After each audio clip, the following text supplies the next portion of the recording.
contracts, one of the most difficult things for association to navigate because they're all different, but obviously they're important.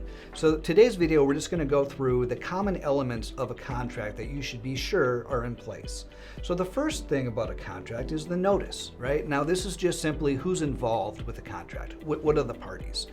And now this is really important, and a stickler on this because it needs to be listed exactly correct of the entities.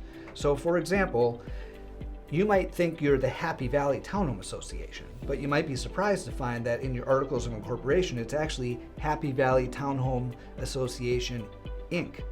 That's really important that you have both the contractor and the association list exactly correctly at how they're filed as an entity, because should you ever have to go to court and pursue some sort of an issue with the contract, I have seen contracts thrown out because it wasn't listed exactly correctly. Just a small tip. The next thing is the scope of work, right? This is obviously what is the scope of the project. The more specific you can be here, the better. Is it a painting contract? Is it a roofing contract? Is it a service contract that requires lawn and snow, 2 different seasons, right? So the more detailed you can be in the scope of work, the better. The location of the work, storage of equipment, types of material, those are examples of the details that you really want to make sure are there. The next piece is compensation, right? That should be there. But one thing about compensation is every contract is a little different in what they want in payment. Now for service contracts, it's a little easy. You know, it's once a month that you're paying, but what's the due date? What's their expectation of when they should be paid? And are there late fees if they're not paid on time? But what I really want to stress though when it comes to the compensation and timelines is in projects.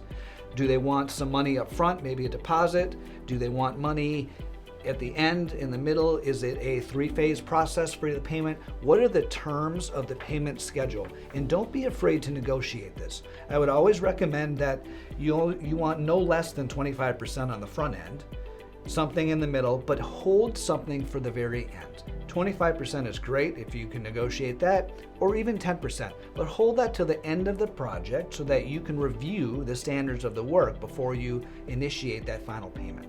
Again, don't be afraid to negotiate the compensation schedule. The time period. Here's one that always blows my mind, is never really included. When is the project supposed to start? How long will it take? And do you have a deadline for when you end? Now, I think we get so locked into, well, we got bids for a siding job and okay, we don't know when they're going to start. We don't know when they're going to end. And I get it that contractors don't want to be locked into a schedule too.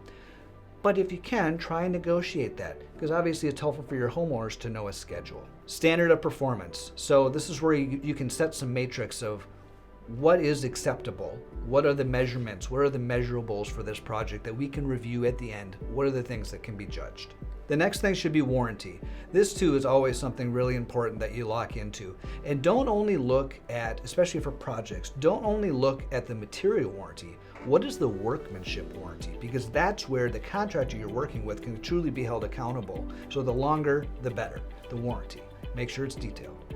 The restoration. If there are issues in the standard of work, if there are things that were disturbed, make sure that in your contract you say that it should be restored to the condition that it was in prior to the project starting. I'll give you an example of a roofing project. Roofing projects are very messy, right? There's nails flying everywhere, there's shingles, they get in the landscaping. Well, all of that should be cleaned up when the project is done. So make sure that you have some language in a contract that says the restoration, it should be restored to how it was before the project started. Indemnification would be the next really important thing. This is essentially holding the association harmless should the contractor do any misgivings, right? So make sure that the association, the client, is held harmless. You're indemnified from anything that the contractor might do. Insurance. Obviously you want to make sure that the contractor is properly insured and has their certificate of insurance and also their work comp policy, and that they're a filed business, right? At Sharper, we do that for you. We don't pay any vendor without having a certificate of insurance. But when you're getting a contract, you may as well just ask for that certificate of insurance on the front end so that you have it, so that you're assured to begin with. License and permits. This is always something that should be included, especially if it's a large capital job. And who's paying for that? Make sure that either the association is noted as that's a part of the project, or negotiate that the contractor is paying that as a part of their fee. And then termination. Certainly important to know that there are termination clauses. What are the justifications for terminating a contract? What are the time periods for terminating a contract? And what are the notice requirements for terminating a contract? Obviously, without cause for you as the association would be preferable, because then nothing can be debated. But make sure that termination clause is in there and make sure the terms of it are acceptable to you. The default. What happens if the payment is late or if there's no default in payment? What does that look like? Make sure that's important.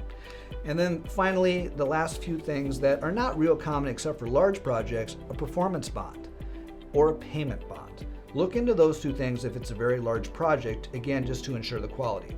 And the last thing to leave you with that I want to make sure is stressed, this should be a part of every contract, is a waiver of lien. What a waiver of lien does is it indemnifies the association from all of the subs and all of the suppliers for a particular vendor. So if you have a painting contractor and they're purchasing paint from a company and that company didn't get payment from your contractor, well, guess what? That supplier can come to the association.